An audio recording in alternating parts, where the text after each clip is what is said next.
नमस्कार बंधुरा जयंतीर किचेने आपनादेरके स्वागत। आज के आपनादेर सामने शेयर करब एक पारफेक्ट पाटिसापटा रेसिपि।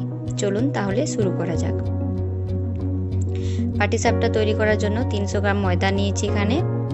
1.5 लिटार दूध के जाल दिए चाची बा खिरोसा करे निয়েছি। हाफ कप सुजी निয়েছি। 1 कप लिक्विड दूध निয়েছি। हाफ चामच लवण निয়েছি। এবার ময়দার মধ্যে সুজিটা ঢেলে ভালো করে মাখিয়ে দেব। সুজি দিয়ে ভালো করে মাখিয়ে আমি হাফ চামচ লবণ দিয়ে দেব। হাফ চামচ লবণ দিয়েও ভালো করে লবণটা মাখিয়ে নিতে হবে। লবণ মাখিয়ে যে দুধ নিয়েছিলাম দুধটা দিয়ে দেব। দুধ দিয়ে দিলাম। দুধ দিয়ে মাখিয়ে এর মধ্যে অল্প অল্প করে জল দেব। অল্প অল্প জল দিয়ে মাখিয়ে নেব। অল্প অল্প জল দিয়ে মাখাবো। যদি আমার রেসিপিগুলি ভালো লেগে থাকে তাহলে আরও নতুন রেসিপি পেতে চ্যানেলটি সাবস্ক্রাইব করবেন। আমার ব্যাটারটা রেডি হয়ে গেছে। দেখুন কীরকমভাবে ব্যাটারটা তৈরি করবেন, খুব পাতলা বা খুব পুরো হবে না। এবার আমি 15 মিনিটের জন্য এটা ঢাকা দিয়ে রেখে দেব। 15 মিনিট পর ফিরে এলাম। এবার আমি তাওয়া গরম করে নিয়েছি। তাওয়ার মধ্যে 1 চামচ সাদা তেল দিয়ে দিলাম। ভালো করে সাদা তেলটা তাওয়ার মধ্যে বুলিয়ে নেব।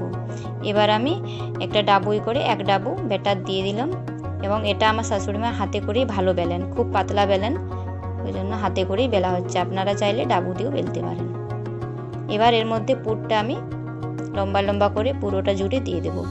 আমি এখানে গরুর দুধের পুর বানিয়েছি, আপনারা চাইলে এখানে নারকেলের পুরও ব্যবহার করতে পারেন। এবার আমি এপিট ওপিট ভালো করে উল্টে দিলাম।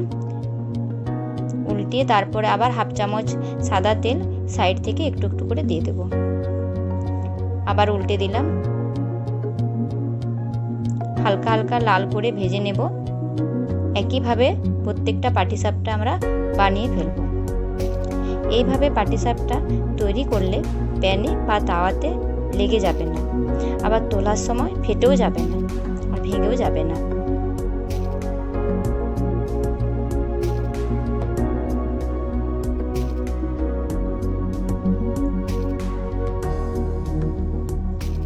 এইভাবে পুরটা দিয়ে দেওয়ার পরে আবার উল্টে দিয়ে এইরকম পাতলাভাবে যতটা বেলতে পারবেন ততই খেতে মজাদার হবে।